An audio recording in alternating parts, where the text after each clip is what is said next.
thrilling story of Peyton Place.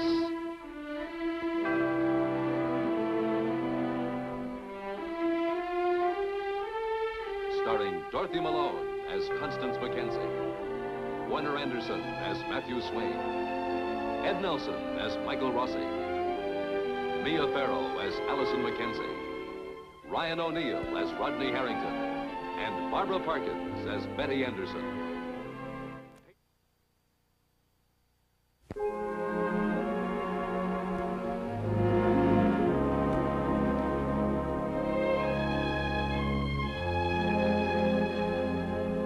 Much has happened since the tragic night George Anderson shot Elliot Carson. But there are two women in Peyton Place to whom this is still a matter of vital, personal concern. George's wife, Julie, and his daughter, Betty.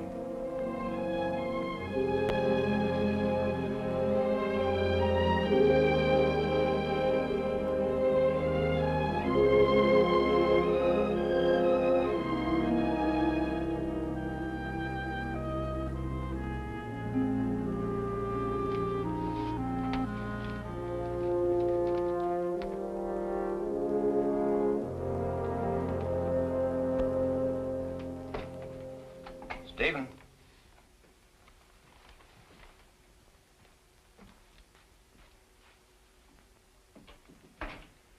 For Martin Peyton. Why in the world does he want a signed requisition of stock verifications that have already been made? Well, this time Mr. Peyton has really outdone himself. You mean he didn't inflict these on Wainwright? No. It's some new fancy.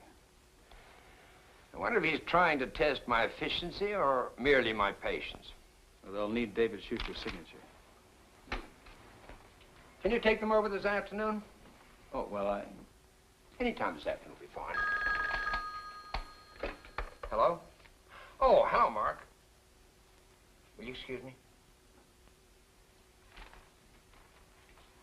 Yes, about your ruling on the Anderson case. I'm Mrs. Anderson. I have an appointment with Mr. Dow. well, he's on the phone, but it shouldn't be long. I'm Stephen Cord, his new associate. How do you do? My daughter, Betty. Hello, Miss Anderson. Oh, hello. I'm sure you can go in now. Thank you.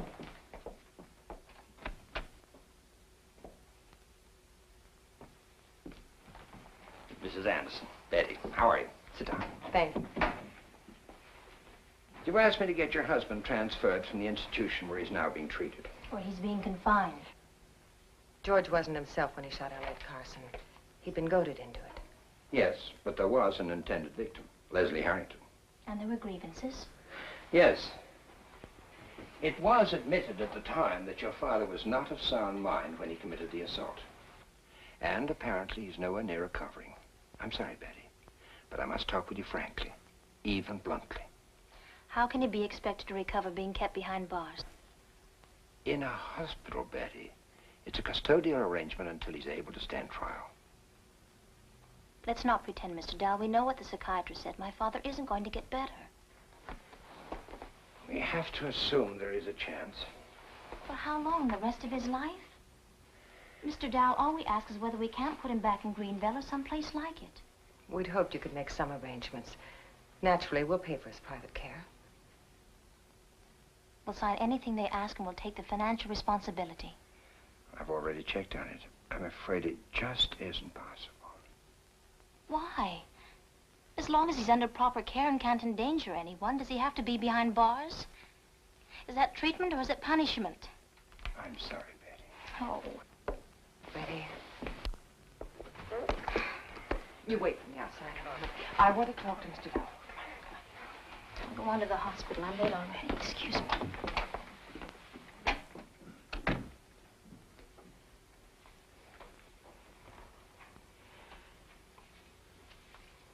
I want a divorce. Mrs. Anderson. It can't hurt George now. He doesn't remember me. He never will. It's a problem of grounds, Mrs. Anderson. He's insane. Criminally insane. He's in an asylum. Isn't that grounds enough? Unfortunately, no. In our state, that isn't recognized as grounds for terminating a marriage. What marriage? What's left of it? In the eyes of our law, the marriage still has a validity. But that's inhuman. It is the law. Don't you realize that I'm the one they're punishing? George doesn't know what's happening to him, where he is or why, but I know, I care. Look, do I have to go through my life married to a man I can never even live with, a shell of a man? Mr. Dowell.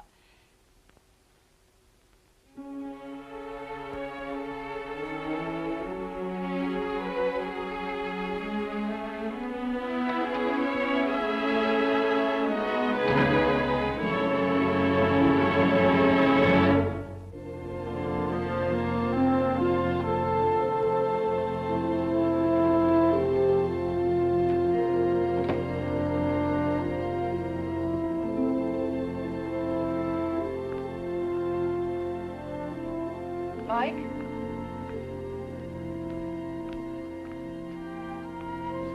It's me, Claire Morton. Tell me when you see a solid object approach. Nothing. Nothing. Total distraction. Your mind's on a million things. I was just talking to your father. Things medical? He asked me to dinner. He likes you. Claire. Well, with my husband back in Peru, he probably thinks I'm allowed a little male companionship. At a safe distance, say 3 feet across the dining room table. And what about after dinner? What about it?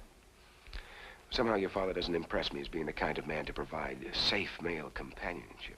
Or any kind under the circumstances. He doesn't know I'm married. I haven't told him. Why haven't you? I don't know. Now, come on, grow up. I can't tell Look, him. your father heads this hospital. His respect. Dr. Rossi, Dr. Morton. Hello, Betty. Mike, can't we get out of here? Isn't there someplace we can go? Look, there really isn't that much to talk about. We were talking about respect. The respect I have for your father, the respect I believe he has for me. I don't want to be brought into his house under false pretenses. I'm the one that's pretending. Well, I have respect for you, and I want to keep that respect. I'm sorry, Mike. Yes, you're sorry. I am. I wasn't able to tell him. Our relationship... Whose relationship? Dr. Morton, you have to grow up. Stop acting like a frightened child. No matter what's frightening you, go to your father. Children go to their fathers. So what? You're still his child. Go to him.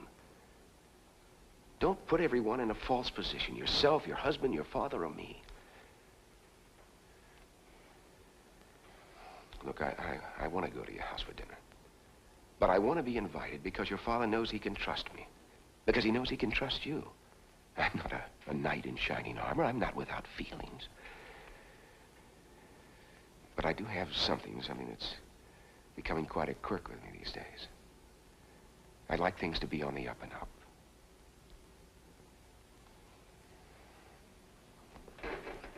Tell him.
Hello, Connie.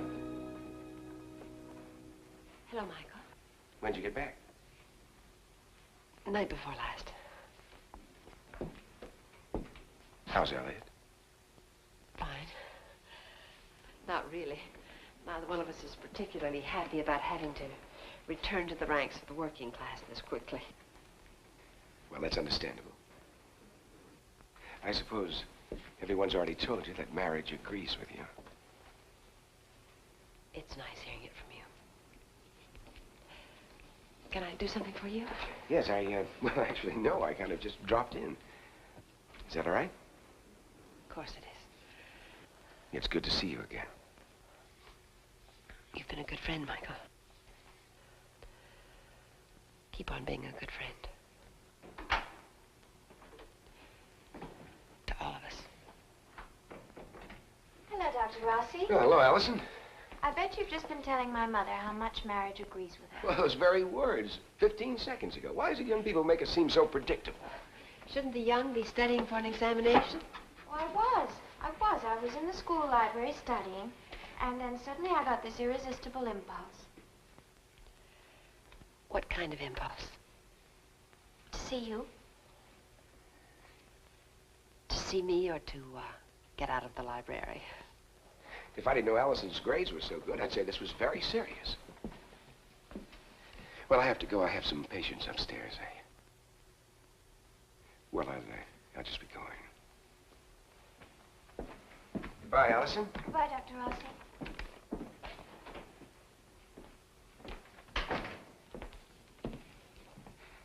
Seeing as I've come all this way, do you think we could have lunch together? Of course. You want to go down to the chantry and tell your father? Oh, all right, if you think so. Allison. Wasn't it nice seeing Dr. Rossi in here again? I mean, everything hasn't changed, has it? Don't you want your father to come with us? No, it isn't that I don't want him. It's just that since you've been back, we haven't had 2 minutes together alone. I know. It's been so busy. I don't mean to be difficult. It's, when you were gone, I missed you. And I miss you now.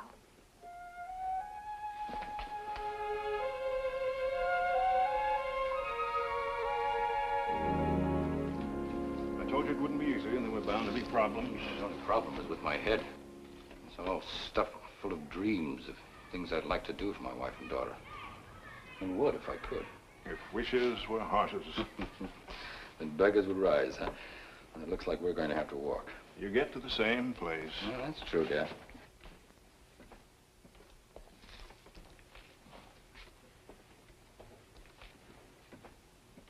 Elliot, how's Allison been taking it? Taking what? This business of the three of you living together as a family. There's been no talk. What kind of talk are you referring to? Well, you know, to bother Allison about the wedding or some such. Well, there was. She wouldn't tell me.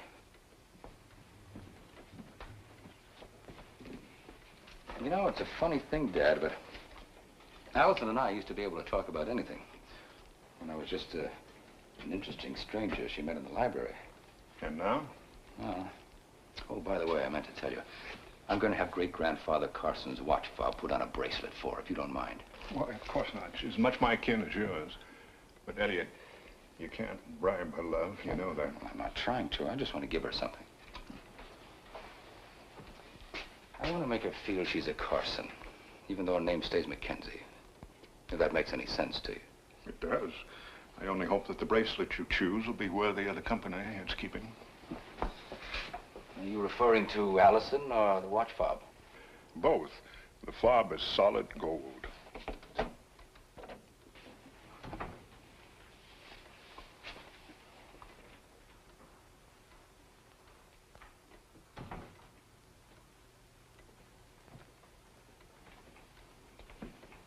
Hello? Well, now, this is a pleasant surprise.